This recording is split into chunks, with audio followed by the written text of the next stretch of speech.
got that all set and ready to go out as soon as we're done recording this one. Good. And yeah, that it's called a list of institutional notifications, which is a list of, that's where I got JP Morgan National Philosophical Society. It's only You're about talking about with regard to Subproject 58, the document that relates it to JP Morgan specifically. Yeah. And now, the thing I'm not really quite sure on is, I'm not sure if I independently got Wassam's name. I mean, it's obvious it's him. Or I just got that from the search firm of the Manchurian Candidate. Now, with those files there that are in obviously Wasson's own writing, and they've got his New York 8, 23 Wall Street whited out there and his signature whited out, but it's pretty clear that it's him because only he was involved in 3 prior expeditions. So there's no other person that could have been, putting that together. Right. And so it's clear that it's Wasson. Is there any chance that those notes came from another fund that the CIA inserted in there? Or are those official part of MKULTRA Subproject 58? No, they're definitely Subproject 58 documents. Okay. No question. So there's no doubt that it was Wasson who requested that money himself, and then they just stuck the little thing in about the unwitting bit and then made it look like James Moore had approached Wasson, when clearly the documents show that Wasson approached the CIA first and the James Moore story is just a cover story. The only counter-argument you could come up to that is the Wasson letter addressed directly to the CIA, or is it addressed to somebody at the Geschickter Fund? Well, that's what I mean by that. And so is there a chance that it goes to the... But see, here's the issue, and when we approach it like that, let me bring up more here in my article. The letter to Dulles just nails it down. Well, yes, definitely. What do you know? Do you remember the dates on those letters? Are they subsequent to 56? On they're like just 4 or 5. In last episode I said there were 11 days. There were 4 and 5 weeks before the May 13th, 1957 article. So it's March 29th, March 29th, and April 4th or April 6th, something like that. So, but now it could be that it's still a bit of a stretch, but it could be true that he was unwitting in the 1956, whatever the date was in there, and then they converted him to Whittings in between then and the Life magazine article. That's possible. It's possible, but see, here's another issue: is that you can see from Subproject 58 documents, which I have right here, and we'll show these on the screen in the final video. But this is a list of all of the camera equipment that went to produce the May 13, 1957 Life magazine article, and it's very clear that the CIA paid for all of that equipment. Now, also, when we go to Alan Richardson, who was Wasson's photographer for that trip, he says, quote, apparently one of the various foundations from which Gordon was hoping to obtain a grant was the Geschickter Fund in Washington, D.C. It had been mentioned to him as a possible source of funding by James Moore. So, so here, Wasson is admitting, or actually Moore is admitting that James Moore already told him about it. Right. And then he's actually going after that money. But then here we have those documents in actual Subproject 58. So how did they get from the Geschickter Fund over to Subproject 58 documents and files? And then it goes on. Well, that could have happened. The Geschickter Fund, because Geschickter, who's a doctor, was also an MKUltra contractor who was top secret cleared. So he just would have sent those over to the CIA. And then it continues. The CIA operative, when he initially contacted Gordon in August 1955, but see, that's not true because I have letters between Wasson and the Upper Intelligence Establishment going all the way back. Letters between him and Alan Dulles. In fact, I was looking through my George Kennan archive yesterday, and I found numerous letters between Kennan and Alan Dulles directly. And I've got probably 2, 3, maybe 4 dozen or more letters directly between George Kennan and Wasson as well. And so, including the one which I am including in our first video that's going to be released today, I'm including the one from George Keenan to Wasson denying recruitment to the CIA. But anyway, continuing here, the CIA operative, when he initially contacted Gordon in August 1955, unknown to Gordon, the fund was a front for the CIA to channel money secretly. According, so this is what's odd is Wasson is talking to the CIA here. He's talking to Alan Dulles. He works with Alan Dulles at the CFR. He works with Alan Dulles at the Century Club. He works with all these other intelligence officials. And then we're supposed to think that, unknown to Gordon, the fund was a front for the CIA to channel money secretly, and that he had to be approached by James Moore when he wasn't already surrounded by intelligence officials. Yeah, it's clearly a cover story. There's no question. Right.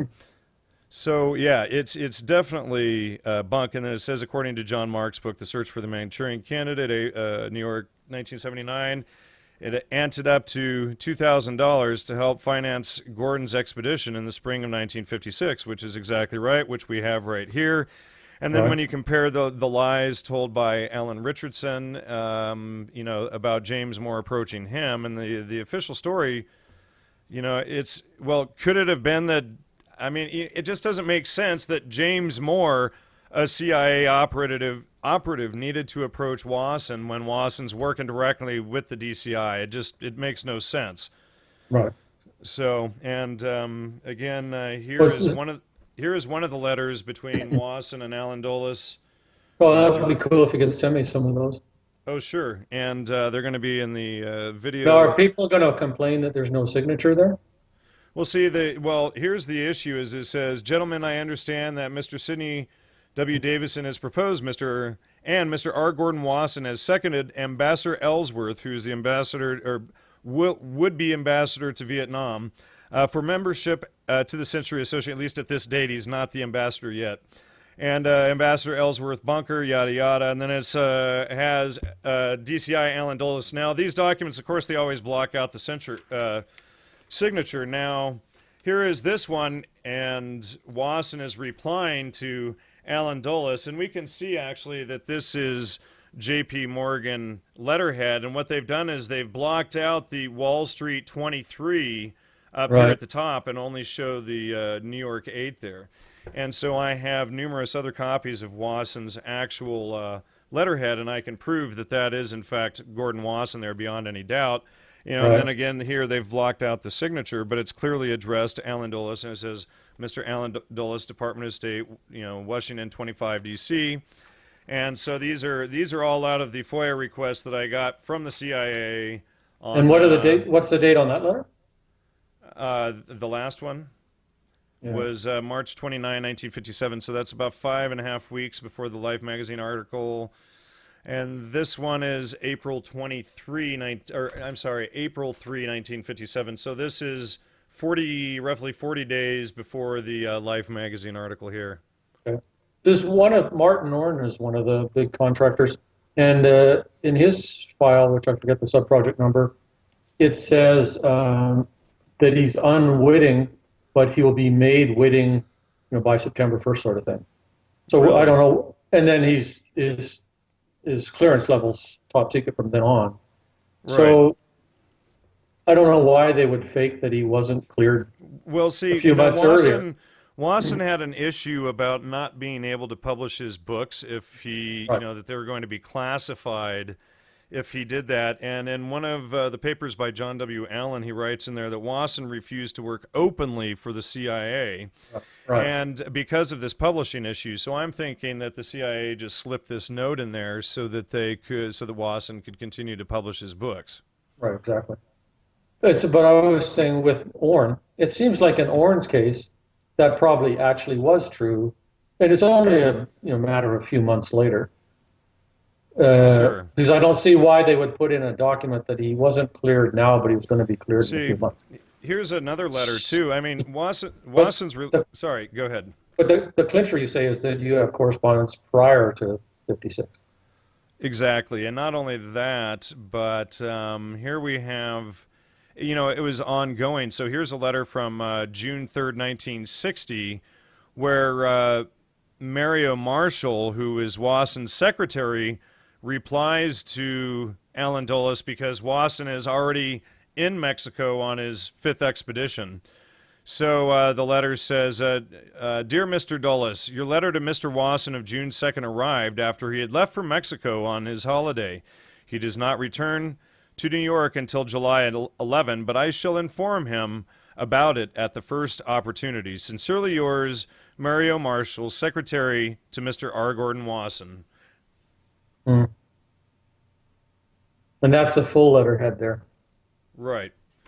Okay. Yes. Well, this one is from Morgan Guarantee Trust. I have better ones here. Let me, in fact, if well, I don't want to interrupt you there, but I'll grab one in a second and show people, or I'll just include it on the screen here so that people can see right here what the original letterhead is. So everybody, right here is going to be the letterhead. And are we going to talk about? So we're not recording right now, right?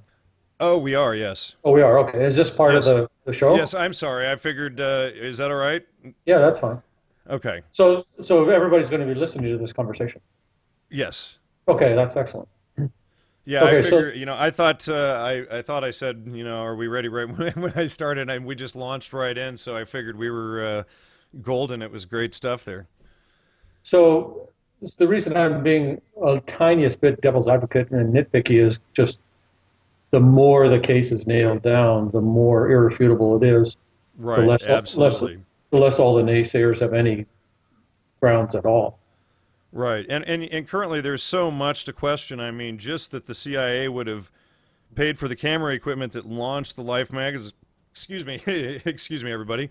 That launched the Life magazine article that became a major point of starting the psychedelic revolution. That essentially means that the CIA was directly behind and funded that, even if Wasson was unwitting at that period, which he's working at the CFR. He's working with George Kennan. He's working with Japanese intelligence. I've got those letters as well. He's working with all of these other people, and it's just hard for me to believe that he would really be unwitting when he's constantly sharing all of this information with intelligence. And not only that, but I have a recording of Wasson presenting on mushrooms at the Century Club. Right. Yeah, it gets to a point where the only way you can argue that a person like that is not cleared and not witting is some sort of like massive level of incompetence by everybody. Right. Right. Which I don't buy at all. And the amount of his line and his wording, you read my article on Wasson last year, where he's covering up the Hall Carbine affair and doing all this stuff. He's working with Edward Bernays. We can show that he's admitting that he's lying to the media in his letter to Bertram Wolfe, which we did include in the first video. And so everybody can see not only Wasson's letter in reply to but Bertram's Wolfe letter is also included there. So you can see that, Bertram Wolfe is like, I'm really sorry about, your goings on with what you've done, but truth will out and all of this stuff. And Wasson's just like, do you remember when I asked you that Tolstoy said the printing press was a mighty engine for disseminating ignorance? This Mazatec affair is a case in point. So it's clear that this stuff is all. I mean, there are just so many contradictions in the storyline. I have never researched anyone who had so many cover stories and backpedalings and inconsistencies and things in the official storyline. I mean, there is just no consistency there.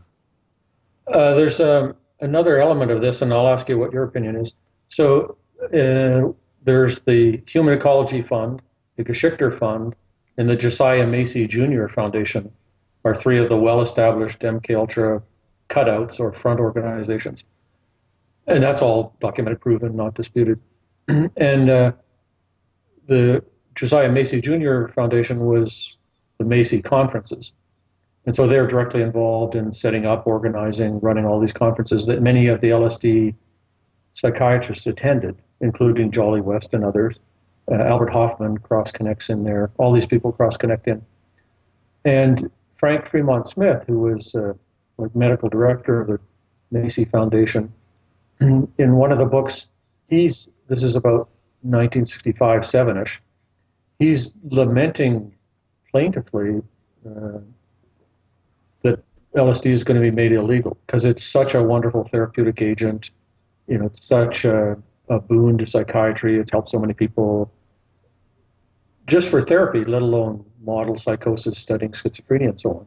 So there's a group of those guys who are directly high-level CI connected guys who are very much saying in public they were very much against the criminalization of LSD, which then makes me wonder, okay, so was that what they really felt? Or were they just pretending and they were actually in favor of the criminalization? If they were actually against the criminalization and they were actually that connected to the CIA, how come the CIA and the intelligence apparatus couldn't control the other sectors of the government and keep LSD legal, which then flips back to, did they really want it to become illegal?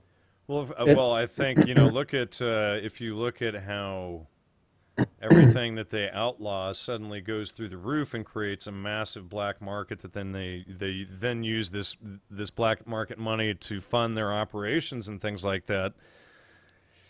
I think and going back to that Jolyon West quote that I read you last week, using the outline and legalization supply of drugs to affect certain political and racial groups. So then Right. we have them intentionally dumping LSD on the market, if that's the case, and they're supplying it and using the auspices of it being illegal to drive a black market, because these things seem to go a lot faster in a black market than they do when they're legal.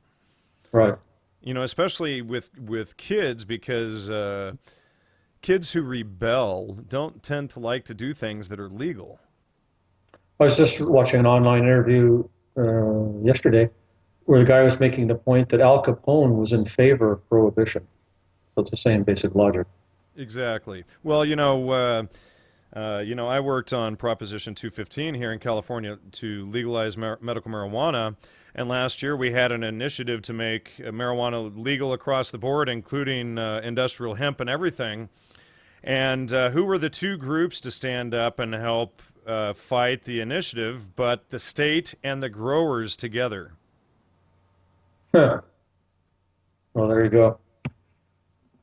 So another thing I wonder, going back to Frank Fremont Smith, is I wonder if he was just making kind of a public pantomime, or they did an end run around some of the doctors and kind of like left them in the dust. Kind of like used Frank Fremont Smith and the other LSD doctors who wanted it to stay legal. I wonder if they just kind of screw those guys over and see, and also, and more evidence. I don't know if you've read my book, The Holy Mushroom. No, I'm thinking I need to though. Yeah, because it really dives into the whole argument between Wasson and Allegro, and in there I prove that every single claim that was made against Allegro was launched by Wasson. We went through Allegro's daughter and I, and we proved every single claim was false. Right. And this is, I think Allegro sees all of this mushroom research. He connects the dots. He sees this stuff in Judeo-Christianity, and he starts working on publishing. He ended up writing 5 books on this theory. And so then suddenly Gordon Wasson, the supposed leading amateur mycologist at the time, launches a full-on attack against him in the Times literary supplement in the London Times. And why was Wasson unhappy with them? Oh, well, Wasson, I think, when you look at it, I think that Wasson was studying how psychedelics had always been historically used for mind control and things like that in various groups. And here comes Allegro, a Dead Sea Scrolls scholar out of Oxford, who starts publishing all of this research, and it didn't jive with the story, the official story that the CIA was putting out to popularize psychedelics, because suddenly it made people question the Roman Catholic Church and Judaism, whereas all of the previous work had been focused on indigenous Mexicans and on Eastern religions, such as the Hindu Rig Vedas and Soma, etc. So then Allegro suddenly forces the attention on Western culture, and which In the Holy Mushroom book, I published the first canonized medieval canonized text that specifically mentions the quote-unquote holy mushroom. So we have hundreds of iconographic images today that prove Allegro was right. Plus, we have a text which is actually a canonized.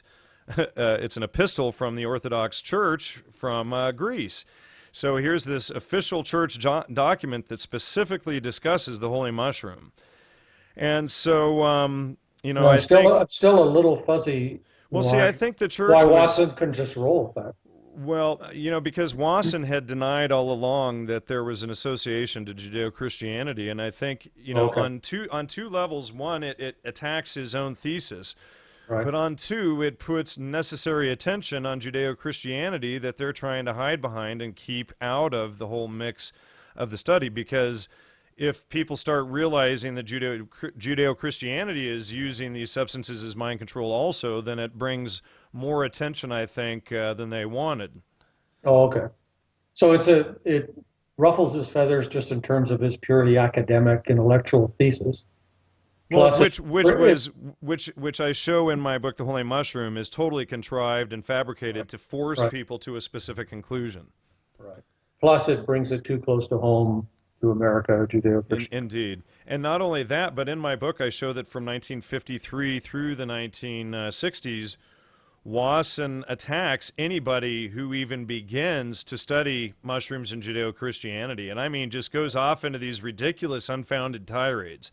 And it's basically what he did was he set up a false argument to prevent anybody from even ever going there in the future. So when we wrote the book, we had to tear down that argument and show how he created it, and then go in so that we could further explore, to go past this bogus argument that there was, no mushrooms in Judeo-Christianity beyond whatever he said, 500 BC or something like that. So you're saying, I think, the part of the drive or part of the mission is not to the slightest degree to normalize it in Judeo-Christian culture, to put it in context, to give it any kind of spiritual flavor at all, in order to be able to criminalize it, in order to be able to exploit the market. Well, see, it appears that they want all of the connections, like it was Timothy Leary and Aldous Huxley and some of these guys who created psychedelic Orientalism, like with the Tibetan Book of the Dead and these sort of things. Right. And then also all of the ties to the native, the indigenous shamanism, the ayahuasca, the morning glories, the salvia divinorum, the peyote, etc. And so, it's focus on these cultures over here, and they sort of put a blockade. It's okay to research here, but not European culture. And so it was, and basically until 2008, when I published The Holy Mushroom, nobody from Allegro until myself had done a serious, well, there was Clark Heinrich had done a couple of chapters, but nobody had really attempted a serious critical analysis of Christianity, much less Allegro's work. And in the book, we showed that Ruck and crew had even taken many of Allegro's citations and pretended that they were Gordon Wasson's. Okay, so no, I think I grasped the logic. So that's exactly the same logic as my experience as a person who treats and writes books about multiple personality, now called dissociative identity disorder. Who are the people who are spearheading the attack on the legitimacy of that as a real thing that people really have that actually is treatable? The people who are spearheading that are the False Memory Syndrome Foundation. And two of the board members of the False Memory Syndrome are Martin Orne and Jolly West, who are top secret MKULTRA contractors on the Manchurian candidate programs. So we've got this sort of pseudo-academic position that's adopted, which is multiple personality is very rare. Those people are full of false memories. If you meet a case, it was probably just created by the therapist. And the reason for that cover is because some of the people who've been experimented on by the military and CIA were starting to fall out into civilian practices. So to shut all that down, you have to shut into whole. You can't even walk in the direction of multiple personality might be legitimate and real. And so the analogy in the Wasson story is you can't even walk towards the idea that hallucinogens in general might have a deep role in the history of Western civilization. That might be part of our culture. We should look at our culture And now we look at our culture and our history, and next thing we're at Subproject 58 and exposing Wasson. It's kind of the Right. same logic, basically, more or less. Right. Yeah, and they really just did everything. It's amazing. You know, obviously I wrote a whole book on just Wasson's attacks against Allegro and his attempt to destroy Allegro's career, you know, and he said Allegro went crazy. He published, you know, just page after page of false claims, and so Allegro's daughter and I, Judy Brown and I, we went through literally line by line every single claim that Wasson and the psychedelic community had made against Allegro, and showed that literally every single claim was false. So Wasson managed to kind of corral the field, and his opinion became He totally the majority opinion. Well, we'll get this. Here's an interesting story for you. Speaking of which, there was Professor John Ramsbottom, who was the professor of the who headed up the London Botanical Museum. And in 1953, he comes out with a book, I think it was just Mushrooms or Fungi, that suggests from earlier from the French Mycological Association and from these two researchers, husband and wife, Wolf and Wolf, that the plain Corot fresco in France may just actually be Amanita muscaria, depicting the mushroom and everything. And then so Wasson sends him this attack letter telling him basically that you're going to tote the line, dude. Here's the official story, and this is what we've decided to say. And so Ramsbottom had published his book, and if I'm recalling correctly, it was October 1953. So then in January 1954, he comes out with a second edition of the book, and the only change in the entire book is an addendum, I think on page 42 or 48, with a note to Wasson's letter about how they're going to tote the line. So Allegro, you fast forward 14 years, Allegro's doing research on the sacred mushroom and the cross. He finds Wasson's quote and debunks Wasson using his own words in chapter 9, footnote 20, citing Wasson's letter to Ramsbottom, stating, quote unquote, and he says, quote unquote, rightly or wrongly, we're going to reject the plain Corot fresco as Amanita. Rightly or wrongly, we are going to reject, period. And so Allegro finds Wasson's letter and then republishes it. He republishes it in his book, but Wasson launches a public attack against Allegro in the New York Times, or I'm sorry, in the Times Literary Supplement, and out of London, and Allegro cites Wasson's own words in Ramsbottom's book, and Wasson blows up. And so then we have these private letters from Wasson to Allegro just going, hey, what I meant to say, I said here, and that was a private letter. That letter was not supposed to be published, and all of this stuff. And he's yelling at Allegro for Ramsbottom publishing his letter. Well, I guess Allegro is supposed to be in control of Ramsbottom, apparently. So the mean thing Wasson, about Wasson was in control of Ramsbottom? Is that what you meant? Well, but Wasson was chewing out Allegro for not controlling Ramsbottom. Well, yes. Well, he was upset at himself for not controlling Ramsbottom sufficiently, okay. And Ramsbottom published Wasson's letter telling him to tote the official line. Right. You know, so it's a really interesting letter there. I'll have to send you a copy of my book, though. And so the thing about the fresco, not fresca, is that puts it back in Judean Christian culture, right? Right. And now that we was have about 2,000 Christian icons showing the mushroom, whereas back then there was a couple.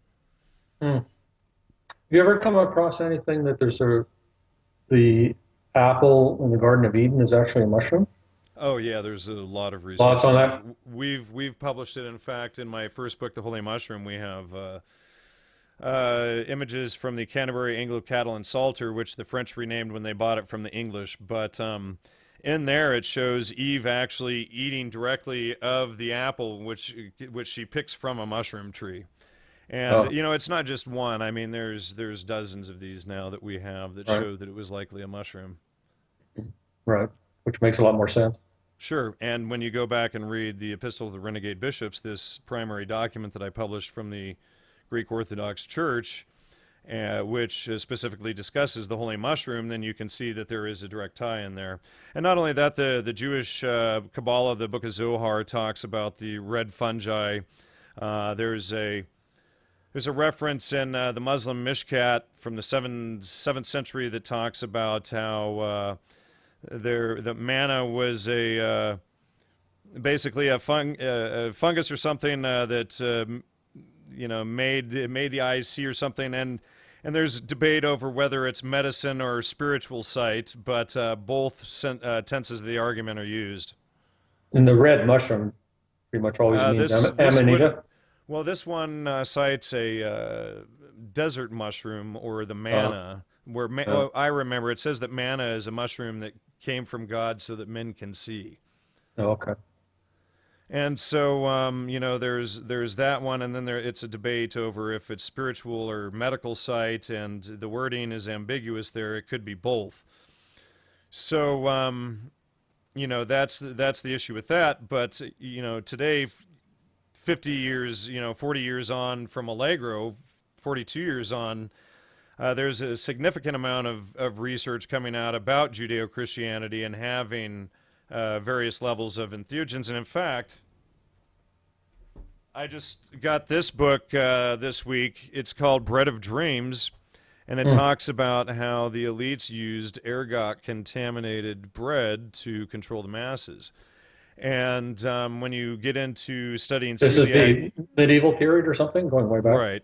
And when you get into Dr. William Davis's work, who's the author of the New York Times bestseller right now, Wheat Belly, and I had him on my show last year, he exposes basically how wheat is just pure poison. Wheat is basically a slice or two of bread is spikes your insulin level more than eating a tablespoon of sugar. And so it's related to all sorts of inflammation and disease and things like this, and it's basically completely dumbed down as to how dangerous and poisonous wheat really is. And when you combine it with something like ergot-contaminated wheat, you have something that not only, like today, they use, I live near Loma Linda University Medical Center, which is one of the leading heart hospitals in the world, and my stepfather had a heart operation there 3 years ago, and of course they never told him anything about wheat, and after the surgery he was still having all of these problems. I interviewed Dr. Davis. We get him off the wheat, get him back on a high-fat diet, and suddenly all of his problems cleared up. Well, I think the food industry is way more dangerous than the tobacco industry. Oh, for sure. For sure. So... Well, so in the present day, then, it's kind of like there aren't all these communes around, and there's not all these LSD-crazed hippies around. It's all kind of shifted over to cocaine, methamphetamine. No, what they did was they just created an underground rave movement and Burning Man, etc., that goes on out there all the time. It's still alive and well. Right. So it's just shifted compounds. Yeah, and well, it's not even necessarily shifted compounds. I mean, a lot of it's moved to mushrooms and more natural stuff. A lot of people seem to stay away from LSD more now than previously, but there are these raves that are pretty much very sexual and focused on MDMA or ecstasy, which those type of raves usually don't mix well with the mushroom type of raves.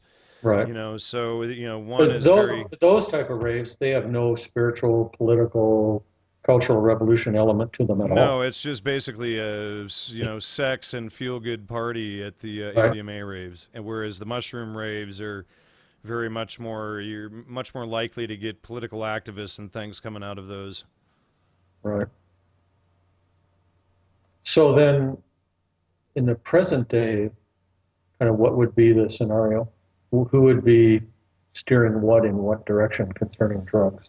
Other than creating a market for illegal drugs and then Sure. Well, I still think that this idea of neo-feudalism and the archaic revival, as McKenna marketed it, and it's essentially a new dark age. I think that's the real goal. When you look at all of the different plans going on, the the poisoning of the food, the sexual revolution by the Kinsey pedophiles and Margaret Mead and Wilhelm Reich and this sort of stuff, and then you have the psychedelics, and you have what Aldous Huxley is promoting out of Esalen Institute, and you have the fluoride in the water and all of these different things. You know, it just seems like a multi-pronged attack that they're using to control the masses and to push this neo-feudalism, to get people to go back to the teepees in the communes. Well, that's like proving that Gordon Wasson was a witting CIA character. That's pretty easy compared to this big thesis. This big thesis is hard to prove. Well, no, I think, you know, if you look at, you know, my paper that I'm writing right now with Joe Atwill, with all of the ties between Edward Bernays and the things that he promoted, and his direct relationship with R. Gordon Wasson, and with the intelligence community and military, Tavistock Institute, SRI, etc., I think we can show that there is a direct influence there, that the deadhead was a product that they were going for. And, you know, because even Leary, Alan Watts, Allen Ginsberg, Gary Schneider, all of these guys, Terence McKenna, they're always pushing this concept of the neo-feudalism. It runs throughout the psychedelic literature. So let me ask you, Colin, what do you know about Aldous Huxley's involvement in MKUltra? What have you found on him? Actually, nothing. Nothing at all. Was I the first to bring him as a suspect to your attention? There's a little. I was aware of Soma, The Divine Mushroom of Immortality, being Wasson's book. I was aware that Wasson was an MKUltra contractor, and I was aware that Soma is the government's drug in the Brave New World. And I knew that Huxley had, back in the 30s, 40s, had been using hallucinogens some.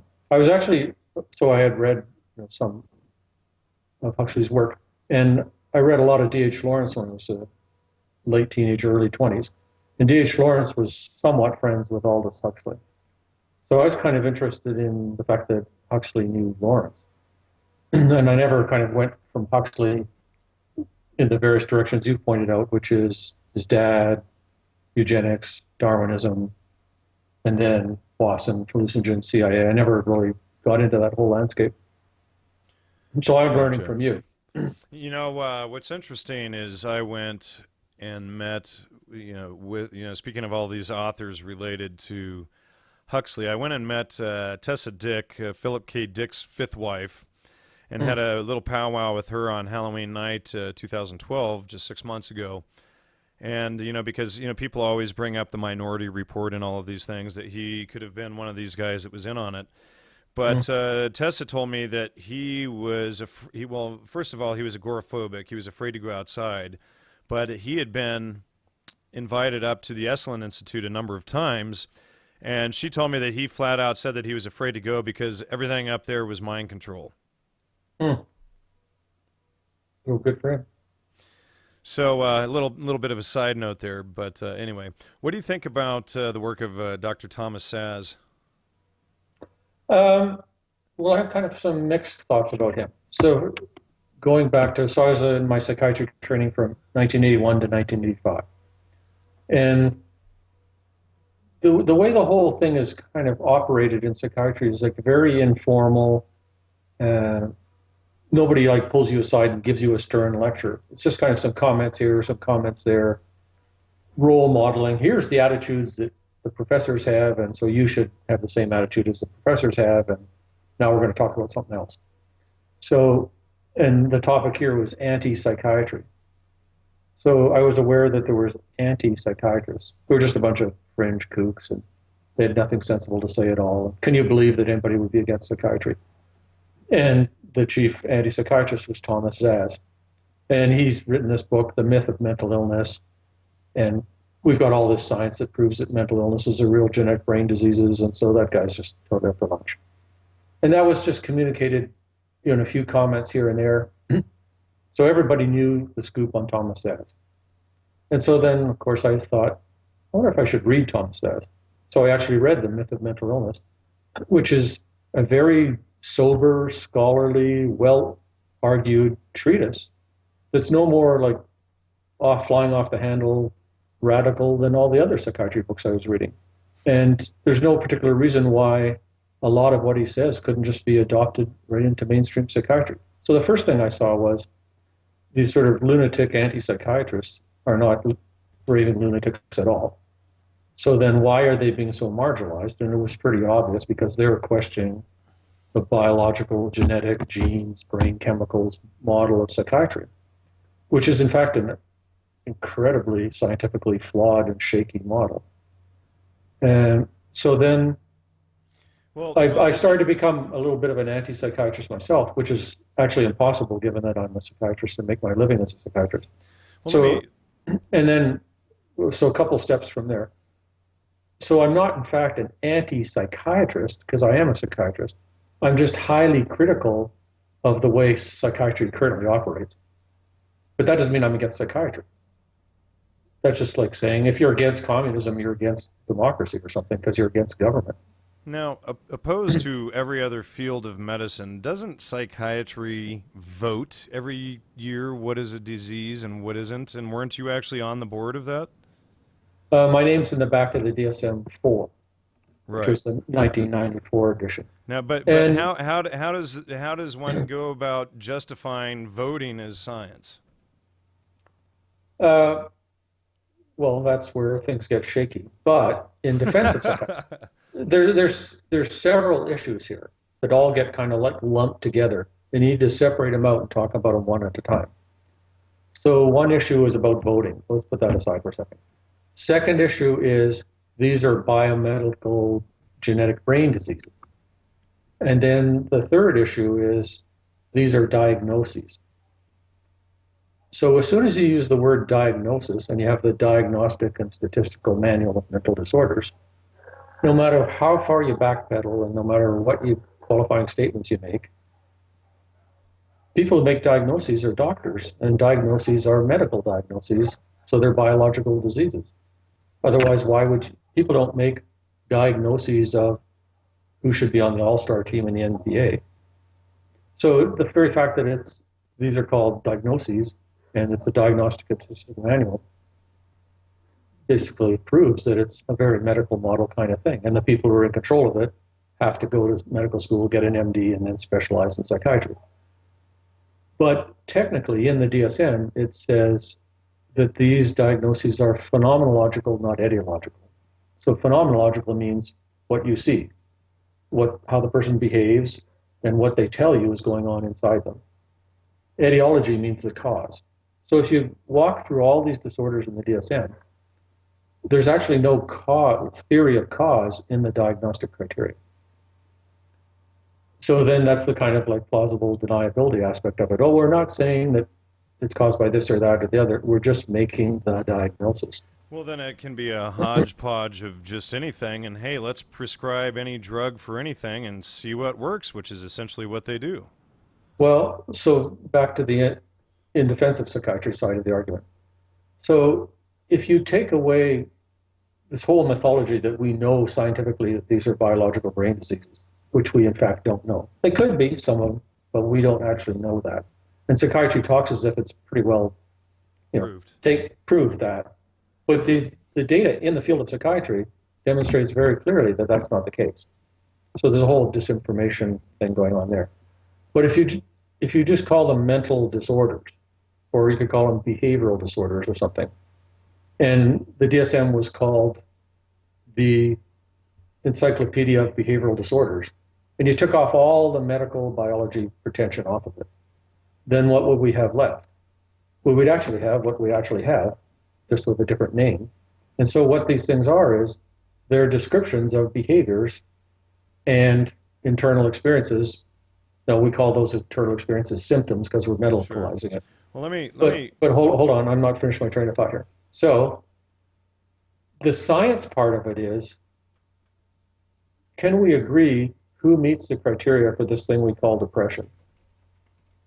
So that's called reliability. So you have to do actual studies where you set up some criteria, and then you have a standard way of interviewing the person. And then you have to see, can 2 psychiatrists or 20 or 100 psychiatrists agree at some reasonable rate of agreement, and there's statistics for that, that this person is depressed and this person is not depressed. So that's actually social science. It's not biological science, it's social science.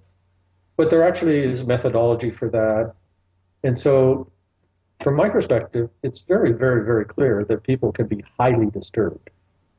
And somebody who's just profoundly depressed looks different from somebody who has just an alcohol problem, who looks different from somebody who has just anorexia nervosa, who in turn looks different. So these categories, it's quite easy to see that this person fits this picture and this person fits this picture. And these are separate, distinct pictures. Sure. But then they also overlap a whole lot. So that's the kind of social science aspect of it.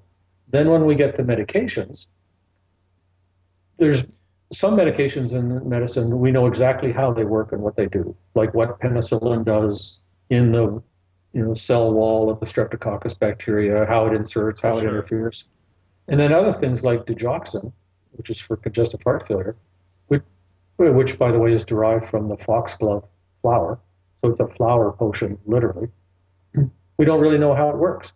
So you can have a treatment in regular medicine that's proven to be effective, and you have absolutely no idea how it works. It's still a good thing to use it.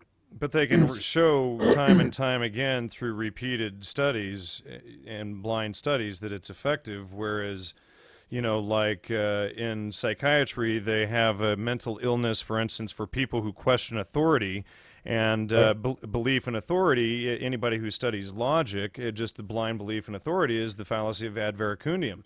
So that they would create a disease and hand out pills for people who wake up and don't believe a fallacy. That's where it gets a little bit dark there. But also, I agree totally. And by the way, I've already diagnosed you with that condition. But that's what drug do I need? Yeah, I don't know. But I've got some cannabis here. Would that work? Probably Amanita is what I'd go for. Well, that makes you sweat. So that's because of the anticholinergic side effects, which should dry you out, actually. But so that's a problem with you. That's not a problem just with the concept of depression is a disorder, behavioral disorder, and somebody who's profoundly depressed is clearly in a different state from somebody who's not depressed. So if we just assume that's true, then we jump to this huge mess that current psychiatry is doing it with drugs. That doesn't prove. But if somebody is depressed, isn't there usually a psychological reason, some mental trauma, some event in their life that they're dealing with, a vitamin deficiency such as vitamin D, vitamin B complex, etc.? Since going back to Dr. Davis, I also interviewed a couple of other doctors last year and also Sally Fallon from the Weston A. Price Foundation, and they completely destroy the idea of the low-fat diet is good for you bit. But going on that grounds, and obviously I would have to supply you more information for that, but they show that the brain is on average about 77% cholesterol made from LDL cholesterol. The liver can only produce about 10% of the cholesterol. So then you have all of this promotion in the media of the low-fat diet, which if you read Plato, he talks about using vegetarianism and low-fat diet to control the population, keep them dumbed down, and they breed less because the reproductive system is also based on cholesterol. So then you have all of this propaganda that saturated fat has no nutritional value. I mean, if you take oil or fat and you take a cracker or bread, which they tell us to eat lots of, and you light one on fire, you light them each on fire, how long will the bread burn compared to the oil or the fat? Obviously the fat will burn for hours. The bread burns up in seconds. And so, fat is clearly a source of dense energy, such as the Indians using pemmican and things like this. But what these doctors are beginning to suggest is things like Alzheimer's and Parkinson's are directly related to this low-fat diet. And in my own experience, this last year, for a full year now, I've been taking the Bulletproof Coffee, which you put 4 ounces of pure unsalted Kerrygold grass-fed butter in your coffee in the morning. And this year was the first year I didn't have any depression symptoms and things like that. And obviously, vitamin D is found highly concentrated in fats that they claim are bad for us, which these researchers have proved false. My turn. I have a vitamin D paper under review at a journal right now. I'm very well aware of vitamin D, and so I basically agree with what you're saying. I could maybe debate some of the sub points, but the general picture, I totally agree with. But what you're saying is not relevant to the question of whether depression is a valid category, because you're arguing what's the cause of it and what's the treatment. And I'm completely on board with this genetic brain disease, brain chemical imbalance model is scientifically not what is reality. And that all these environmental factors, of which vitamin D is on the list and all these other things, what we're really looking at a lot of the time is basically like you do in general medicine. If you're a family physician, an internist, pediatrician, unless you have a very subspecialty clinic, 98, 99 point something percent of your work, day in and day out, is with people who don't have any identified genetic abnormality. They don't have Down syndrome, they don't have cystic fibrosis, they're just biologically, genetically normal people. Some are taller, some are shorter, some are stronger, some are weaker, some are more musical, some are more mathematical, all within the normal range. And they come into your office because something toxic in the environment has hurt them. Right. It could be something psychologically toxic, socially toxic, could be a chemical, could be lack of something in the diet. So almost all of medicine is basically people within a range of normal. Some are a little more resilient, some are a little more susceptible. And you're looking at interaction with their normal body and bad stuff from the environment. That's generally what's going on in medicine. And I think that's totally true in psychiatry. But that doesn't prove that the category of depression is not a real thing that's very serious and troubling. The question then becomes how to get somebody out of that. Right. And the problem is it using drugs or is it trying to find the root cause? Because a lot of allopathic medicine tends to use the very substances that cause these issues in people to try and treat them. Well, one of the problems in the field of psychiatry is, obviously, if you go to a psychiatrist, you're going to get more SSRI antidepressants than you are vitamin D. So when you actually go in the psychiatry literature, so this is not like a hidden secret, you don't have to reanalyze things. In the psychiatry literature, there's all these millions and billions of dollars of drug company studies with hundreds and hundreds and hundreds of subjects per study, and then there's dozens and dozens and dozens of studies. When you add them all together, the gap between antidepressant and placebo is very, very small. But that's only when you look at the published studies. When you then collect up, and guys have done this and published it, and the FDA has looked at it very carefully. When you add in the not published studies, which tend to be the ones where there's no difference between drug and placebo, so you add all those in, then the difference between antidepressant and placebo basically goes to zero. So you're saying there's no point. Usually, this study would show that there's no point usually in taking the psychoactive meds. Well, not just this study. That's a meta study. Right. That's what I mean by that. That's what I mean by that. So the thing is that it's a very well established scientific fact that antidepressants, the very most you can say for them is they're a tiny, tiny bit better than placebo, but they probably aren't really at all different from placebo. And then they have all these toxic side effects. But then you have the whole field of psychiatry operating as if that's not true. When the only place you need to look for the proof that that's not true is in the psychiatry literature. Sure. But then if we go back to depression for a second, that doesn't prove that depression's real or not real. It just proves that psychiatry is way off the wrong track. I've got a story for you. Speaking of off track, there is my best friend on the solstice of 2010 committed suicide, had ongoing stomach problems, again, from wheat, celiac, and other things going on for about 8 years. And he went to doctors here. You know, the doctors here think that celiac and wheat only affects about 10% of the population when it's really about 80%. And well, let me jump in. So that's a threshold issue. It affects 10% of the population at this level of severity. But then Well, they talk as if it affects everybody else well, zero. see, but when you get in and you recognize obesity and inflammation, acne, psoriasis, eczema, heart disease, all of these different issues, then it goes through the roof. Right, right. But so what he kept going to these doctors, and I went to 12 doctors, 13 doctors here, and it was finally a homeopath who gave me a correct diagnosis that I gave the allopath in Peru who finally treated me. But the doctors here told my best friend that they couldn't find anything, that he just had IBS, which is, I'm bullshitting you, I don't know what the hell's going on.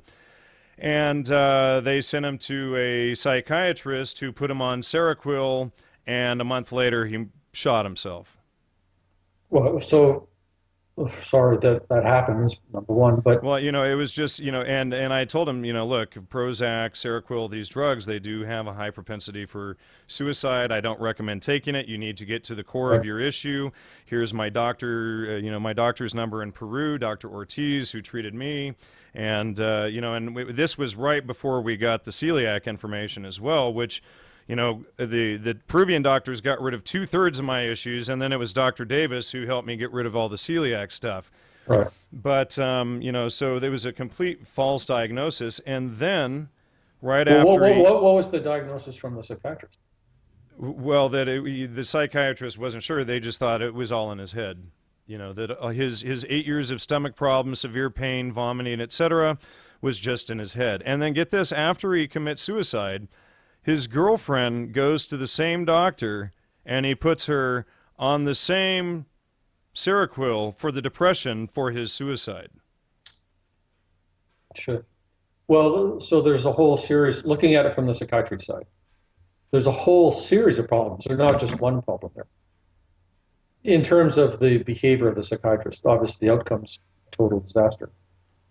So the first problem is, what did the psychiatrist actually say was, quotes, the diagnosis? Right. Well, from what my friend told me before he committed suicide, and he called me and asked me to go to his house 3 weeks before, and he told me, hey, look, I should have listened to you. I went on these drugs. You told me not to.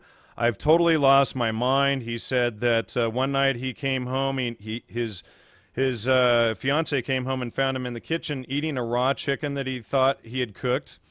Sure. And another night, she came home from work, and he was in the living room having a conversation with 5 people that weren't there. So he called me up and asked me to come over. I went over there, and he very explicitly told me that he had just bought a gun, and he had planned to kill himself because he had lost his mind, and he should have listened about the drugs, and there was nothing left. And then 3 weeks later, he shot himself at midnight on the solstice. Which obviously had symbolic meaning to him. So if we go back to the psychiatrist, so the first problem is, what so-called diagnosis did the psychiatrist come up with? It basically doesn't matter, because there's no, forget about whether you believe in the diagnoses, or if you just try and put your friend in one of these DSM pigeonholes, there's no pigeonhole he could possibly have fit for which Seroquel would have done any good at all. Right. There's no, even if you kind of buy medications, psychiatry diagnoses, there's absolutely no scientific justification for giving him Seroquel. Point number one. So then point number two is, same as the antidepressants, how effective is Seroquel? And what is Seroquel FDA approved for? Well, for schizophrenia and psychosis. But when you look at the original study, which got Seroquel approved by the FDA and on the market, there was 361 people who met criteria for schizophrenia, who had to score above 27 on this rating scale, the brief psychiatric rating scale, to get in. The average score at the beginning of the study was 47, which is, anybody who scores 47 on that scale, you could just talk to them for 10 minutes and you'd see they're really seriously disturbed. So the question is not, are those people seriously disturbed? The question is, what does the Seroquel do? So they randomized the people to placebo or several different milligram amounts of Seroquel. On the most effective dose, the average drop in score on this brief psychiatric rating scale was 9. So the average person you had to score above 27 to get into the study. The average person scored 47 and only dropped to 38. And So then, only maybe 20% more normal, essentially, by that one right, study or by that one then they, scale. right, and then they do a thing called a responder analysis. This is in all different drug studies. So you want to look at the average score drop, and then you want to look at how many people responded. Where responding is defined as the score drops by 40% or more. So responding doesn't mean you're all better. It just means your score dropped by 40% or more. So that's a pretty easy to make definition of a responder. But hold on. So what's the percentage of people who responded? 29%. So 70% did not respond, even when you define responding as just the score dropping by 40%. And then you have to look at who are the people in the study who had schizophrenia. Well, they didn't include people who were dead. They didn't include people who were homeless. Didn't include people in jail. Didn't include people who were so angry at psychiatry they wouldn't participate in the study. It only included, and to get in the study, you couldn't have serious medical problems or abnormal blood work, substance abuse problems, or other mental health problems like depression. And you had to be organized enough and together enough to come to an appointment every week for 12 weeks. So that's the tiniest little subgroup of people who meet criteria for schizophrenia, who are the most cooperative, the most easy to treat, least other problems. And even of them, 70% do not respond. When respond only means 40% reduction in symptoms. So even for people that the drug is FDA approved for, it barely works more than placebo. And then it has all these toxic side effects. That's for people that it's FDA approved for. And then when you look at when you talk to a Circle drug rep, the Circle drug rep tells you 80% of prescriptions for Seroquel in the US for people under 18 are for people who do not have a psychotic diagnosis. But it doesn't even work for people who are like the most disturbed, supposedly the target group. Well, and again, my friend, this was for an ongoing stomach problem caused most likely by either H. pylori or by celiac disease.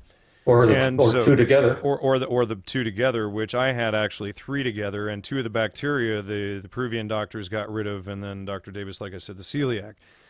And so, but here's a real kicker: is his to-be mother-in-law and his fiance were both RNs, and they both bought all of everything that they were told about what he should do and be on and everything. And so, of course, they insisted that he go on this Seroquel. And of course, when he killed himself, it was totally normal for them to go to the same doctor and get on the same drug, not for psychotic behavior, but for the depression, so that they wouldn't have to deal with my friend's suicide. That just shows you the social conditioning that's involved and the authority of medicine that's being hijacked. Because so back to, I'm a psychiatrist, I'm not against psychiatry. I'm against the way psychiatrists currently operate. So the problem with everything that you're describing with your friend, obviously the main problem is he died. But from a professional side of it, okay, the problem is everything that psychiatrists did is totally unscientific and not scientifically justifiable and doesn't make any sense. Yeah, well, I told them that they should sue him, and they instead went and got another prescription from him. Right. So, and then 1,000 psychiatrists would come in and say, the heroic psychiatrist tried to do this last-ditch effort, and the disease was just too great. And so, therefore, we have to do more research on finding out what the gene is. Sure. That's what would happen. I'm sure you're right. And it's actually the same. It's like the mafia covering for each other in a way. Yeah, or the blue wall if you're looking at the police side of things. Yeah, yeah, exactly. Yeah, that's an even better example. Speaking of, I live here in the San Bernardino Mountains where they shot that guy last month. Right. Yeah, I'm sure there's a backstory to him. But I used to think that, well, first of all, when I was a medical student, I thought psychiatry actually was a legitimate, scientific field. I didn't realize there's all this pretending going on. But then I thought psychiatry really is different from all the rest of medicine. But now I'm starting to think maybe psychiatry is actually not all that different from general medical approach to, obviously, if you have a broken leg, go to the orthopedic guy, he sets it. There's nothing better than Western medicine. Sure, but of course. if you have cancer or you have you don't go to an allopathic doctor for that. You go to a nutritionist and you get off all the inflammatory food and everything else. And the whole cancer field is dominated by the same basic model as psychiatry. You've got an abnormal gene which causes abnormal biology, which causes abnormal symptoms. Right. Whether it's all about attacking and fighting something rather than looking at the root cause and seeing if it's like, you can nutrify it or something like that. And so there's the field of oncology obviously has more data. And if I had Hodgkin's lymphoma, I'd go to mainstream regular oncologist, no question. But if I had cancer of the pancreas, not in a million years would I even dream. So there are a couple of cancers that regular medicine can help. And if you need your gallbladder out and it's going to rupture, I'll go get my gallbladder out any day. Obviously, yeah. But anything that's more subtle and more complicated, which is actually most of what's filling up pediatricians, internists, family physicians' practices, this basic abnormal DNA causes abnormal biology, which causes the disease. Just is not what's going on. I just got a email thing inviting me, not me in particular, it was a mass email, to a conference on obesity. And since 2004, the percentage of the U.S. population that's obese has gone from 20% to 30%, and the percentage of the U.S. population that meets criteria for diabetes has doubled. Sure. And the growth curve hits 50% in 2050. Half of people with diabetes. And when you get that it's all wheat related and grain related, that's the real kicker. But what's the conference all about? The genetics of obesity. Well, sure, and of course it's not genetic. When I had Dr. Davis on my show, it was December of 2011, and I got hundreds of emails afterwards, and I still get them. And I did not have one single person email me and say that getting off of wheat and starting back on a high-fat diet had a negative impact. Every single person said, hey, I lost 45 pounds, I no longer have heart disease, my diabetes is gone, my inflammation is gone, all of these different health problems are gone. Every single person without exception. Right. So the only point I'm making is that this sort of ignore all these environmental things, right, and all the politics, all the finances, all the whatever, and just try and find this abnormal DNA, and then someday we're going to be able to change that DNA. That model dominates psychiatry today, but it also dominates cancer and a lot of the obesity field. And when you look at obesity, you would think anybody could see the absurdity of that. The genes can't possibly have changed that much in the last generation. And it's like, but doctors still spend bazillions of dollars and write articles and talk about the genetics of obesity. And we have to, the term in psychiatry and medicine is the underlying pathophysiology, which is you've got some sort of disease process that causes you to be overweight. So that's... It's called hand to mouth. Right. But the thing is, so then when you get into psychiatry, so if you can sell that in the area of obesity, where it's so obviously not possibly true, it's all about the environment, how much easier is it to sell that model in a relatively vague, slippery field like psychiatry? Or how much easier is it to sell the model? And in psychiatry, you can't even see it like you can obesity. The person gets on the scale and, hey, good job. You stopped eating wheat. You're losing 20 pounds a month now. Congratulations. So there's, it's just essentially a guess, or you have a special little chart or scale that you use that goes from 47 down to 38. But the thing about those scales, I'm going to jump back to defensive psychiatry for a second. So if you did a double-blind, well, you can't really do a double-blind study. If you just did a study where you had 100 people who didn't change their diet, who were all depressed, and they scored like 28 on the Hamilton Depression Scale, which is a typical starting point for an antidepressant study. And you'd got half of the people just carried on with their normal diet, and half of the people did whatever the whole protocol is. Stop gluten, stop this, stop that. The only way you could actually objectively demonstrate that the gluten and other aspects diet was effective for depression is you'd have to use the Hamilton Depression Scale or some other depression scale. And So it's not completely vague in the meaning of it. If you talk to somebody who currently scores 35 on the Hamilton Depression Scale, and literally for 5 minutes, and you talk to somebody who scores 3 on the Hamilton Depression Scale, it will be crystal clear to you which is the depressed person. And if that person's score drops from 30 to 3, it'll be night and day for that person. But do you need a scale for that, though? I mean, most people who are that depressed, they're so negative, you can't stand being around them for 5 or 10 minutes. Well, but if you want to have data, and you don't have, so we're back to social science. Right. If you have to have some sort of data proving that your intervention works. So we don't have a brain scan or an X-ray or you jump on the scale and you're depressed. But we do have measures that actually, in kind of a rough fashion, actually are real and meaningful, and do capture. They're approximate guides. They're approximate guides right. that give you a direction to go. Right.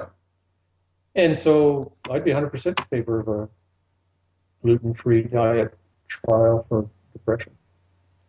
But who are you going to get funded? Gluten-free, high fat, and that's been the key thing is, not only, but, and Dr. Davis shows that the gluten has a deteriorating effect on the spinal column, et cetera, and it is shown to cause mental problems. But I think it's the low-fat diet and just the brain starving that is another cause of the depression.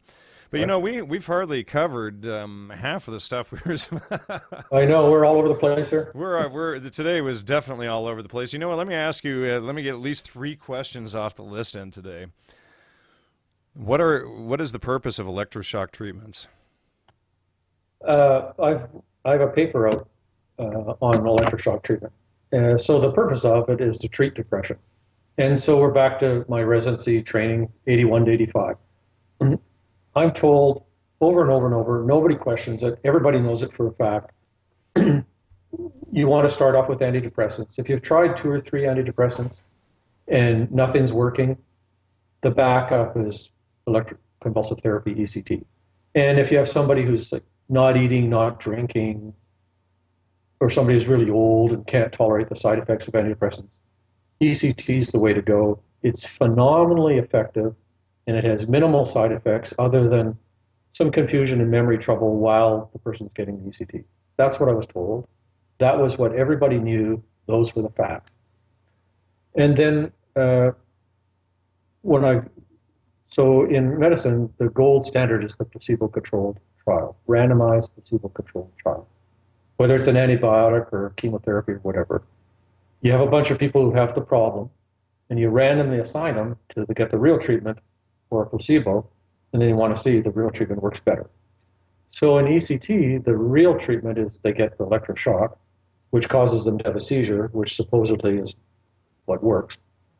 And the placebo is called sham ECT. You roll a person into the room, they're put to sleep with IV barbiturates. You even put the electrodes on their head, you even press the button on a machine, but the machine's not plugged in. So there's no electricity and there's no seizure. And then the person wakes up. They don't know if they got the real ECT or the sham. And the person evaluating their depression using this Hamilton Depression Scale doesn't know if they got real or sham. So that's actually scientifically how you would check it out and see that it's powerful and effective. So lo and behold, and I published this like a few years back, post 2005. The last sham ECT study done anywhere in the world was 1985. So there's like no modern literature from 1985 on whatsoever. If you go back to 85, back to the 50s, I gathered up basically all the studies done with real versus sham ECT. And there's several review papers that were very pro-ECT. I went through those. I didn't miss any studies at all. So and there's all kinds of problems, especially back in the 50s and 60s. Not everybody even had depression. But forget about the methodology problems. When you add those studies together, in half of the studies, there was no difference between sham ECT and real ECT at any time at all. Half the time. In the other half of the studies, when you look at the curve, the placebo goes down this much and the real ECT goes down more. It's not a huge amount, but there's a gap there. But in the whole history of the world, there's never been a study done that's shown any difference between real and sham ECT groups 1 month post-treatment. So the scientific facts are ECT maybe barely works at best, and there's no evidence that there's any difference a month later. Those are the scientific facts. Then you got to look at the side effects. So what happens if somebody's in the workplace and they get an electric shock and the electricity goes through their brain? That's defined as a workplace accident. There's a branch of the federal government that comes in and inspects that, and there's expected to be damages, physical damages, and there's all kinds of like safety standards, and you got to, do something to make sure that doesn't happen again. So the amount of ECT that's delivered to the brain, when it's sufficient to cause a seizure in the workplace, that's defined as an accident. And occupational safety and health people come in and try and make that not happen again because it damages the body. So we're doing something that would be defined as a workplace industrial accident if it happened at random. When you go to the epilepsy literature, there's huge literature that recurrent seizures are bad for your brain. When you go back to the 50s, there's actually animal literature where you've got these little tiny electrodes in little mice and rats getting ECT. And then they do autopsies, and there's grossly visible damage to the brain at autopsy. So then we come back to the psychiatrists know it's very effective, which the literature clearly shows it isn't. And they know it's very safe. And then you've got websites that are easy to find where there's hundreds and hundreds and hundreds of testimonials. And I've met not hundreds and hundreds of people, but a few dozen people who couldn't go back to work. They could not function as an accountant. 6 months later, a year later, 2 years, 5 years later, they just couldn't do the arithmetic. People who have serious life devastating interference with their memory and their cognitive functions from ECT, all denied in the professional literature, because that's just the patient saying that. In season 5 of the series Mad Men, they have one of the characters there who he basically cheats on his wife all the time, and whenever she does anything against him, he just has her locked up in a hospital and given an ECT to erase her memory.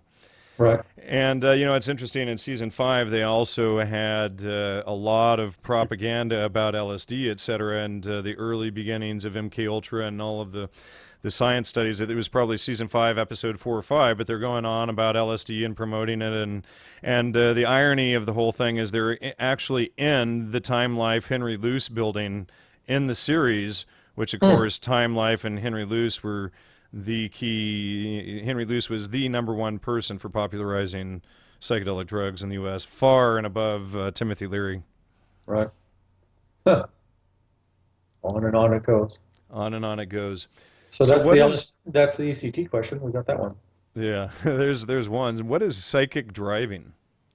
Oh, well, that's directly goes to ECT. So do we have any evidence that ECT damages your memory? Yeah, it's called MKUltra. Ewan Cameron was an MKUltra contractor, and his MKUltra subproject the funding was then picked up by the Canadian government after the CIA funding dropped out. So the end outcome was that the Canadian government has set up a fund based on the case of a woman who I interviewed, whose lawyer is somebody that I met up in the Canadian Arctic by chance. Thomas Berger, who was a commissioner of inquiry guy into whether we should build a gas pipeline in the Canadian Arctic. So I testified at his inquiry, and then I had him write me a letter of recommendation for medical school. And then later on, a couple decades fast forward, I find out about CIA mind control, and I go to interview Linda McDonald, who's a documented Ewan Cameron MKUltra subject victim. And the lawyer who got her compensation from the Canadian government was Tom Berger, who had written me a letter to medical school a decade earlier. So that was very funny. So I have her medical records from the Allen Memorial, which is a McGill Hospital, and it's an MKUltra subproject. And it's sort of like Wasson. In the actual documents, it says that he's not clear that he's unwitting, which is obviously totally bogus. But basically, she's about in the 1963-ish time frame.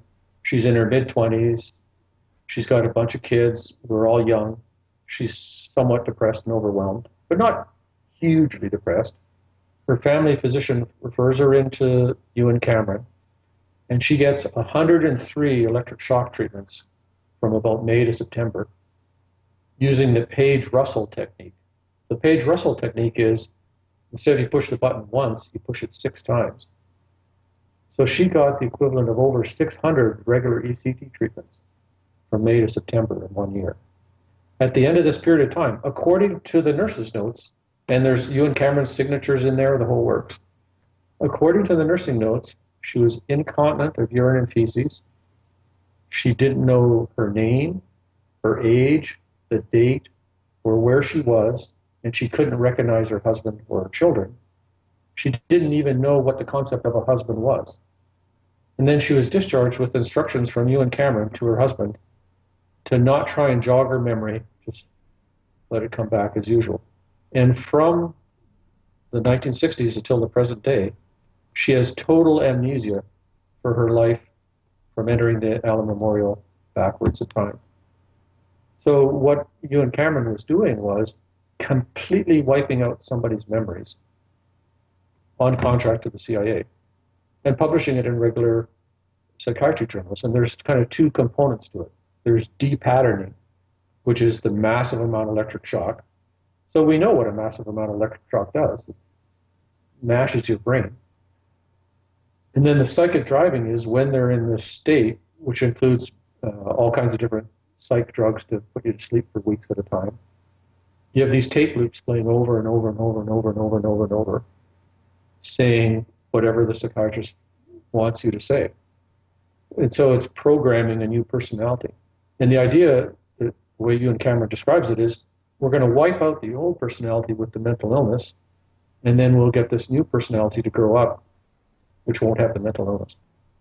But obviously the CIA is not a philanthropic organization treating mental illness. They want to know how to wipe out somebody's memories. And Cameron showed them how to do it. And so that's when you have this massive dose. And then we just step down, down, down, down, down, down, down. People who are getting typical courses of ECT are in the low range for getting serious memory damage. They don't lose all of their memory for their entire life. Some people have no side effects at all because they happen to be more resistant. But many people get 5 or 10% of what Linda McDonald got. Routinely, commonly from ECT. So that's what psychic driving is. How did the Scottish Rite Masons fund the LSD research? That's an interesting story because, well, the whole history of the Masons and Blizzingens and Rosicrucians and Rosie Cross and Knights Templar and all that, I'm sure you're well aware of, and it's very interesting. Sure. In the 90s, I heard a little bit about people being ritually abused inside Masonic lodges from patients who were describing it in great detail. So I developed an interest in all that. Never could prove any of it, of course. But that got me into reading some Masonic literature. And then I found out in the course of my mind control reading that the 2 dovetailed together because the Scottish Rite Foundation co-funded much of the LSD research. And it'll say at the bottom of the paper, so there's the title of the paper, the authors, the abstract, the first few paragraphs, and at the bottom it says, funded by U.S. Public Health Service, funded by Scottish Rite Foundation, funded by Josiah Macy Jr. Foundation. And this includes the leading MKULTRA contractors like Carl Pfeiffer and so on. So it's all cross-funding. And the U.S. Public Health Service was funded by MKUltra for LSD experimentation. And so the Scottish Rite Foundation is right there in the thick of everything with the Josiah Macy Jr. conferences, funding a lot of the leading LSD researchers, many of whom were CIA military funded. And then the other angle on it is that a lot of guys like G.H. Estabrooks, who was the Manchurian Candidate contractor, were themselves 33rd degree Masons. So that's a whole another dimension of this whole story. What do you know about Dr. Rick Strassman's funding for his DMT study? Nothing. Don't know about that. He admits in his book that he received his funding from the Scottish Rite Freemasons. Which is, again, it's the same story as we were talking about with Wasson. So if you look through the MKUltra documents, there's people who are just top secret cleared. It says that right there. There's no question. And then there's people who are, quotes, unwitting. And I think of those unwitting people, there's some where that's just a cover story they knew perfectly well. But there probably are some actually unwitting contractors. Because the CIA said they were just funding a lot of people. It's kind of like throwing as much mud at the wall as you can to form a relationship with them, to develop a relationship in the future. So they didn't need to be cleared at the beginning of the sequence necessarily, all of them. So just because the person's funded by the Scottish Rite Foundation doesn't tell you automatically that they're got top secret clearance or they themselves are a 33rd degree Mason. But on the flip side, many are. It's just how do you prove it on the individual case? Well, it's interesting that you should say that. I had a Mason contact me last week who had just written a new article on acacia being used to initiate members in old times, and I said, thanks, I love collecting this stuff and studying how the Masons use these things and logical fallacies for mind control. And of course, his response, he was completely outraged that I had suggested that the Masons were involved in mind control studies and things like that, and he, leaped into all sorts of ad hominem attacks and things against me. So that's absolutely a documented fact. The Scottish Rite Foundation co-funded and cross-funded this whole network of LSD experiments in doctors. That's not a deniable fact. I mean, you can shout and scream, but you can't deny it rationally. What do you think about MAPS, the Multidisciplinary Association for Psychedelic Studies? I also don't know much about them. But I assume all these organizations are infiltrated. Like I gave a talk at the Parapsychological Foundation one time, and there's Stanford Research Institute alumni there, talking to me saying, "Hey, this place would be like mostly SRI. The founder of it is from Harvard Kennedy Law School. His professor was Mark Kleiman, who was involved in. Mark Kleiman was Leonard Picard's partner of the famous LSD missile silo case, and if you study Mark Kleiman's Afghanistan drug policy, he makes comments about supporting the corrupt drug lords who support, to fund the whole thing that he does. In fact, I could possibly pull up an exact quote here from him off of one of his papers because it's just astounding stuff here. Give me just a second. Yeah, I've seen photos of Marines walking by poppy fields in Afghanistan. Yeah, well, I have as well. Listen to this. So this is Mark Kleiman. He's one of the head guys, Harvard Kennedy Law School, in charge of American drug policy with Afghanistan. If counter-narcotics policies are effectively targeted at pro-insurgency traffickers, they may be able to reduce insurgency by enabling pro-government traffickers, and corrupt officials to enjoy a monopoly. Sure. So, the rationale, that the standard, you see it on Hollywood films, and you hear representatives of the government saying all the time, intelligence is a dirty business, and sometimes to protect America, you got to get in bed with some pretty unsavory characters. That's how they would rationalize it. Yeah, I'm not sure that they're protecting people. When you look at all of the dumbing down and the compulsory education system and everything, it looks like a pretty concerted, multi-pronged effort on their part to dumb us down and keep us under control. And I think that is really the real issue. Here's what I would do if I was the drug czar / drug dictator. Legalize marijuana, cocaine, hallucinogens. Just forget about them, and maybe set up treatment, quality controls and taxation, and government could make money, and then treatment arm. Methamphetamines, crack, those are just too toxic. And so those I would keep illegal and try and limit. And then heroin, I just buy it all and sell it to the drug companies to use for medication. So there's absolutely no reason. So number one, you might be able to cover your costs. You will certainly recoup a lot of your costs. So just from a financial perspective, I'll bet you if you did the analysis, if the U.S. government just bought the world's supply of heroin at a price that was attractive enough that everybody would. Well, of course, they extort all of that money from us to buy it someplace else. So, I'm not so sure that I want them coming with more guns and clubs to my door to extort the money to go buy drugs either.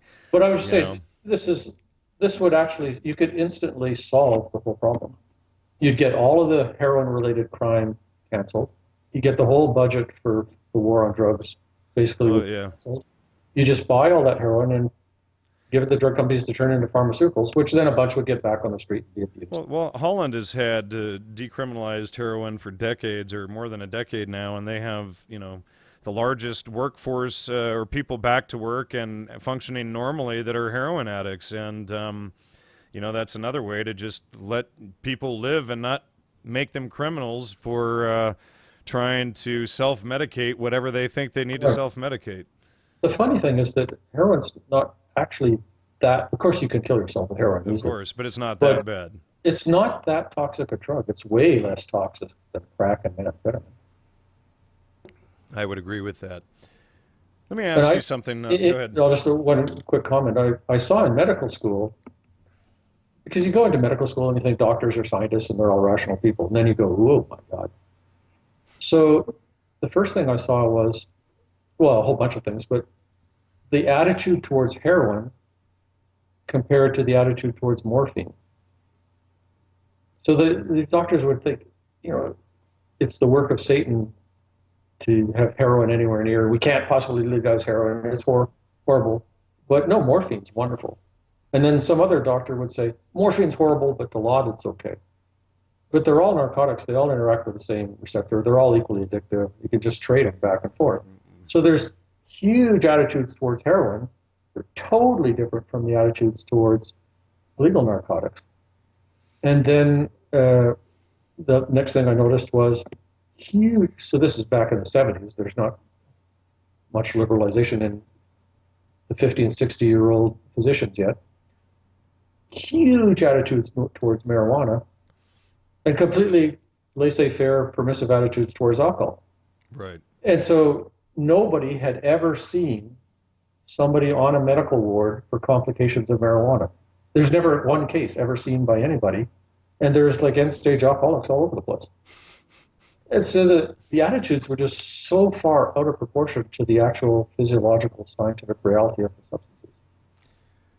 I agree. In fact, today we have hemp oil because my friends and I went around to the universities back in the early 90s and talked about hemp oil and industrial hemp and medical marijuana. And I was in the Inland Empire coordinator for the California Hemp Initiative from 92 to 95, and then we passed medical marijuana in 96, and then everybody went home and went to sleep and left everybody else in jail. So we're still dealing with the rest of it. And now Colorado and other states are taking up where we left off, but it was a bad approach to just go for the medical aspects and leave the rest of it illegal. Right. So let's see. You were given an award by Scientology, which seems a bit of an irony. Would you like to talk about that? Brings us back to Thomas Szasz, because Thomas Szasz is sort of the lead psychiatrist of the Citizens Commission for Human Rights, CCHR, which is a Scientology entity. And so CCHR is the main Scientology platform for attacking and critiquing psychiatry. And Thomas Szasz is the sort of lead thinker for that. And so, number one, like I said earlier, I actually think that Thomas Szasz is a very lucid, thoughtful, scholarly writer. And in terms of the myth of mental illness, I agree that, like I was saying before, depression is actually a valid category. Schizophrenia is a little more fuzzy, but these DSM categories, actually, if you fit that category big time, you clearly are suffering the whole time. And you're completely different from how you were when you were in better shape. But what's a myth? The myth of mental illness is the genetic biological brain disease model of it. That's not a scientific fact, that's a myth. So I agree that that is a myth of mental illness. But I don't agree that there's nobody who's seriously disturbed who doesn't need some help and they're just an alternative way of seeing the world all the time. Sometimes it is. So a lot of the criticisms I have of psychiatry, I'm in agreement with CCHR, in agreement with Thomas Sass. And the reason I got an award from CCHR was for my mind control book, basically. Because they call that being exposed, and that's something that should be exposed, and it's a gigantic violation of human rights and violation of medical ethics and violation of basic human decency, a lot of those experiments that were done. And it's totally hypocritical. Like you have the American Psychiatric Association has its DSM. In the DSM, it says that having multiple personalities is a mental disorder. And I'm a physician and I try and heal mental disorders. And then you go and create it for the CIA. I mean, that's the same conceptually as creating cancer for the CIA. It's a complete violation of medical ethics. And so that's now CCHR, I think they kind of get a little rant and ravey and they go over the top a little bit too much and they kind of take it a little bit overboard, but that's just a matter of style. And obviously that communication style appeals to a lot of people. My style is a little more academic and reasoned. But the basic critique of all the meds in the biological disease model, I agree with them. So I get this award, and so it's in a big hotel in LA, and there's 1,500 black tie, 1,500 people. I go there the day before, and there's actually a teleprompter there, and I've written my script for my 30-second speech because it's all very structured evening. And I practice it through the teleprompter, and that's all great. Then I meet the woman who is one of the actresses on the TV show 24. So she's the woman who's going to introduce me. And so I'm sitting at the table with Jenna Elfman, Bodie Elfman, Kelly Preston comes over to chat to them. So there's all these movie star people around, so that's fun. And then it's my turn to go and get my presentation. So I'm called out, I'm walked all the way around to the back to the green room. And so in the green room is the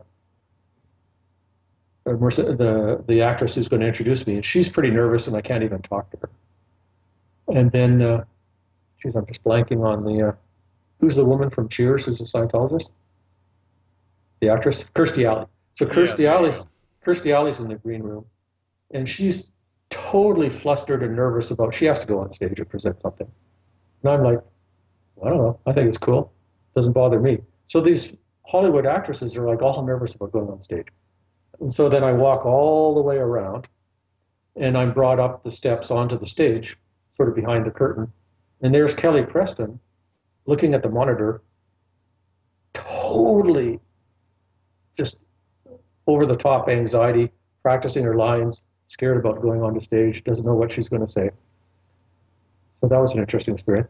And then it's time for me to go out. So I actually go to where there's a little tape cross on the stage, and then the actress comes out and she stops at a certain point, and then I turn to her and she presents me the nice little glass statue award.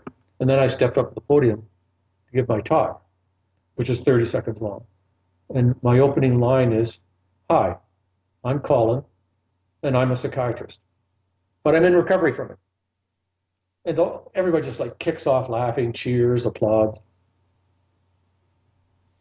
And so it was like the most, how could you not like a black tie dinner where everybody's cheering and applauding and thinks your jokes are hilarious? There you go. Have you ever studied the use of logical fallacies for mind control? Not on the technical mind control side of it so much, but logical fallacies in abuse and incest families, and logical fallacies in the minds of the victims that you have to untangle. So a lot of the cognitive therapy I do for people with all kinds of mental health problems and horrible childhoods is basically a philosophical re-examination of their assumptions and their steps in logic. and refuting the steps in logic and looking at the evidence and all, coming up with a different model of I'm a worthwhile human being and the world wouldn't be better off without me, things like that. Yeah, you know, the reason why I ask is the average TV commercial runs about 40 logical fallacies in 30 seconds. Really? Yeah.